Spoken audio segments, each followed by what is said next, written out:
કડી વિસાવદર પેટા ચૂંટણીની મતગણતરી. વિસાવદરમાં આપણે જંગી લીડ. ગોપાલ ઇટાલિયા 12,000 મતથી આગળ. કડીમાં ભાજપ ફનવે. આજે કડી અને વિસાવદર વિધાનસભા બેઠકો પર યોજાયેલી પેટા ચૂંટણીનું પરિણામ જાહેર થશે, જે ગુજરાતના રાજકારણમાં એક નવો વળાંક લાવી શકે છે. આ બંને બેઠકો પર ત્રિપાંખીયો જંગ જોવા મળ્યો હતો, જેમાં ભાજપ, આમ આદમી પાર્ટી અને કોંગ્રેસના ઉમેદવારો વચ્ચે કાટેકી ટક્કર જોવા મળી હતી. કડીમાં 57.90% અને વિસાવદરમાં 56.89% મતદાન થયું હતું. મહેસાણામાં જીટીયુ આઈટીઆર મેવડ ખાતે કડી વિધાનસભા પેટા ચૂંટણી અને જૂનાગઢમાં કૃષિ યુનિવર્સિટી ખાતે વિસાવદર વિધાનસભા પેટા ચૂંટણીની મતગણતરી શરૂ થઈ ગઈ છે.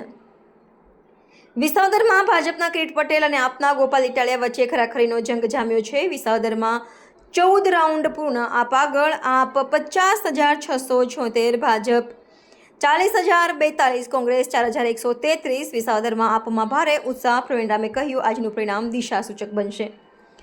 વિસાવદરમાં આપને જંગી લીડ મળતા કાર્યક્રમમાં ભારે ઉત્સાહ છે. આપ નેતા પ્રવીણ રામે કહ્યું કે આપની ગાડી પહેલા અને બીજા ગિયરમાં અટકીને ચાલતી હતી, હવે સીધી ટોપ ગિયરમાં ચાલીને ગાંધીનગર જશે. વિસાવદરમાં બમ્પર લીડ સાથે ગોપાલ ઇટાલિયા જીતશે. વિસાવદરના ખેડૂતોનો વિજય થશે. ઇકો ઝોન મુદ્દે ખેડૂતોનો વિજય થશે. ભાજપે ભ્રષ્ટાચાર કર્યો છે એ બહાર આવશે અને ભાજપનું પરિણામ દિશા સૂચક બનશે. વિસાવદરમાં ભારે રસાકસી. આપ આગળ. ભાજપના ચિંતા. વિસાવદરમાં આપના ગોપાલ ઇટાલિયા અને ભાજપના કિરીટ પટેલ વચ્ચે ભારે ટક્કર જામી.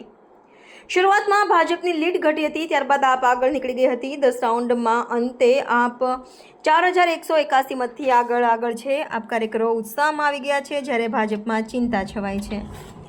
Reporter Mit Bhanushali, the Mirror News, Junagadh.